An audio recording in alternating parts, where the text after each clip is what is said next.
ले गया रे, ले गया। बचा लो उनको, बचा लो।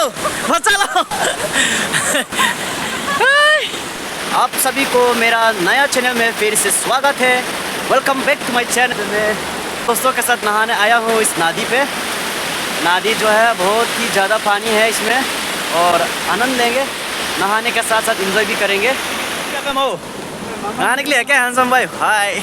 एकदम नहाने के लिए एकदम स्मार्ट होकर के आया, देखो ना इसको। कूदेगा। जय तो तरह तक चिता तो इन्हें बिजलो चा।